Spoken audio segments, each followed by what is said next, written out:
L'une des premières questions qui m'a été posée lorsque j'ai commencé à parler de sonothérapie et de maternité, c'est voilà, je suis sonopraticienne, je suis enceinte, est-ce que je peux continuer ma pratique? Alors forcément c'est une question que j'ai eu à me poser puisque j'ai eu 2 enfants, ça fait 10 ans que je pratique la sonothérapie et évidemment j'ai dû me poser cette question. Alors en général on a tendance à déconseiller par exemple de recevoir des massages sonores si on est enceinte de moins de 3 mois ou de plus de 7 mois. Pour une simple et bonne raison, c'est qu'en dessous de 3 mois, les cas de fausse couche sont plus fréquents. Alors est-ce que on risque de provoquer une fausse couche nécessairement avec la sonothérapie ou pas? En réalité, il n'y a pas d'études sérieuses sur la question. Néanmoins, comme il y a plus de risques de fausse couche avant 3 mois, eh bien on n'a pas envie d'aller titiller l'événement. Voilà, on n'a pas envie d'augmenter le risque.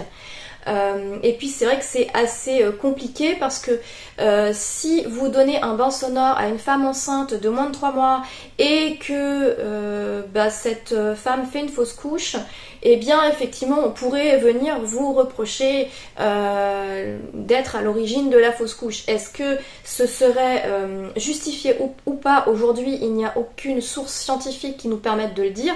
Néanmoins vous pourriez vous retrouver dans une position délicate. Donc c'est vrai que ça fait partie des raisons pour lesquelles eh bien, on déconseille la sonothérapie sur les femmes enceintes de moins de 3 mois.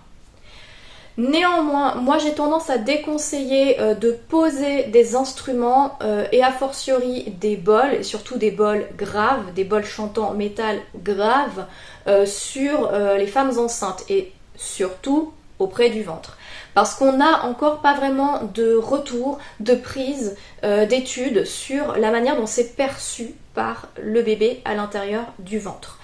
Et également par expérience, alors là c'est vraiment par contre empirique, c'est de l'expérience. Je ne sais pas s'il y a des études sur le sujet et je pense qu'il va falloir que je cherche parce que je pourrais revenir éventuellement sur cette chaîne avec justement des sources scientifiques sur le sujet, ça pourrait être intéressant. Mais on sait que les sons graves lorsqu'on accouche peuvent aider. Et d'ailleurs la voix d'une maman lorsqu'elle est tout près de l'accouchement souvent devient plus grave. Ça on le sait en chant prénatal, on l'observe et c'est empirique, certes c'est une observation, mais c'est une observation qui statistiquement quand même se vérifie. Donc ce serait quand même intéressant de creuser sur le sujet. Et c'est vrai que moi j'ai tendance à conseiller les sons graves, d'aller vraiment faire descendre sa voix dans ses fréquences les plus graves pour aider à l'ouverture du col, pour faire vibrer le bassin, parce que ça par contre c'est réel, on peut le sentir vraiment quand on fait bien les exercices en chant prénatal par exemple, ou en yoga du son maternité. On sent bien que quand on libère vraiment la voix et qu'on la fait aller dans les graves, ça vient résonner au niveau du bassin. Ce qui a pour effet bien souvent d'inciter le bébé à venir y coller sa tête. C'est vraiment quelque chose qu'on observe, là encore de manière empirique, mais qu'on observe. On arrive à inviter certains bébés à aller vraiment à mettre leur tête dans le bassin. Et c'est vrai que sur des menaces d'accouchement prématuré par exemple, on va éviter les sons graves. Donc sachant tout cela, sachant que ces sons graves peuvent aider à l'ouverture du col, peuvent faire résonner le bassin, eh bien on aura tendance à se méfier de l'abus de ces sons graves, et non pas de ces sons graves tout court, mais vraiment de l'abus de ces sons graves sur une femme enceinte.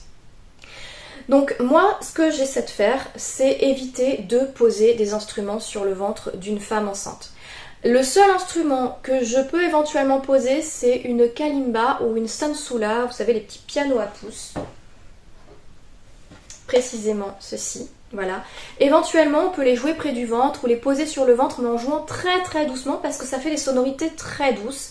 Et que, voilà, par expérience, ce sont des sons qui vraiment invitent le bébé. On sent des mouvements, on sent un intérêt du bébé, mais ce ne sont pas des mouvements genre des coups de pied ou des mouvements qui signalent un inconfort du bébé. Donc ça, en général, vu leur réaction au bébé, on a tendance à proposer justement ces instruments-là que les mamans parfois même achètent pour pouvoir elles-mêmes se faire un petit rituel chaque jour, communiquer avec cet instrument avec le bébé.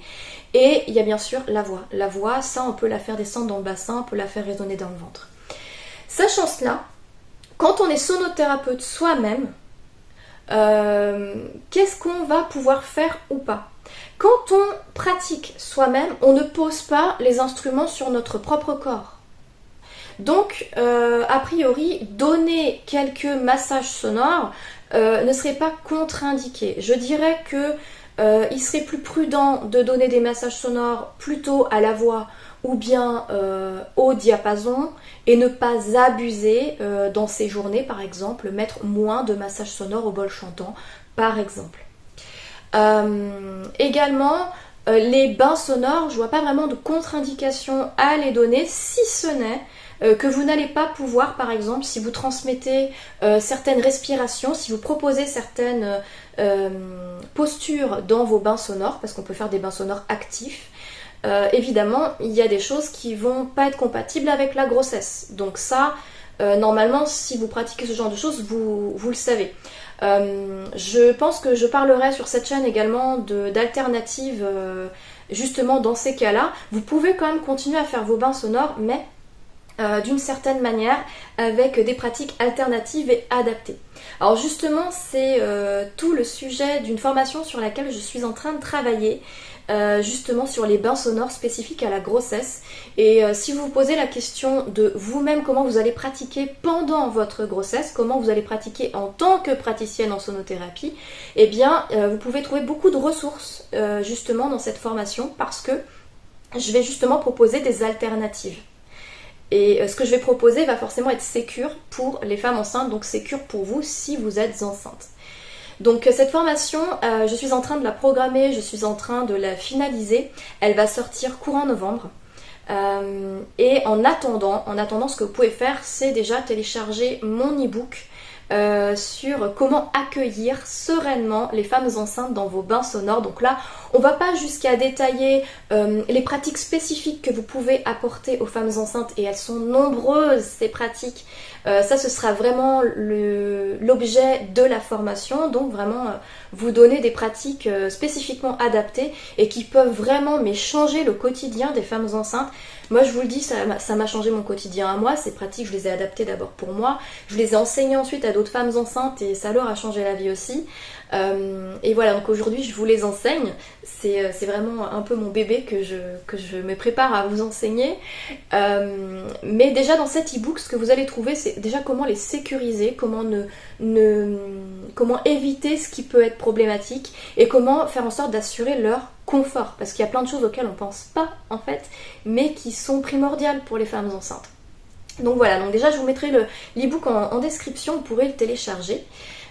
Et puis tenez-vous au courant, du coup, activez les notifications, abonnez-vous à la chaîne pour être tenu au courant de la prochaine formation qui arrive. Et en conclusion, ce que j'ai envie de dire, c'est que c'est une question qui est complexe. Pour moi, oui, vous pouvez continuer à pratiquer la sonothérapie pendant votre grossesse, mais soyez attentive aux réactions de votre bébé. Soyez attentive déjà si vous avez une menace d'accouchement prématuré. Évitez de travailler avec trop de sons graves, évitez de souffler dans un didgeridoo. Voilà, c'est vraiment quelque chose ça de très grave qui va beaucoup faire résonner le bassin. On va éviter ça si on a une menace d'accouchement prématuré. Mais de toute façon, si vous avez cela, en général, vous êtes mise au repos. Malheureusement, c'est un peu inévitable. Après, je sais que c'est pas évident en tant qu'indépendante de laisser son travail de côté. Mais vraiment, votre grossesse, cette grossesse-là, vous ne la vivrez qu'une fois et je pense que vous avez envie de tout faire pour que votre enfant aille le mieux possible, donc ne prenez pas de risques inconsidérés. Préférez peut-être effectivement travailler avec les diapasons qu'avec les bols chantants, surtout très graves, ou les gongs.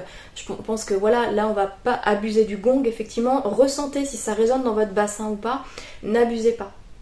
Voilà, et si vous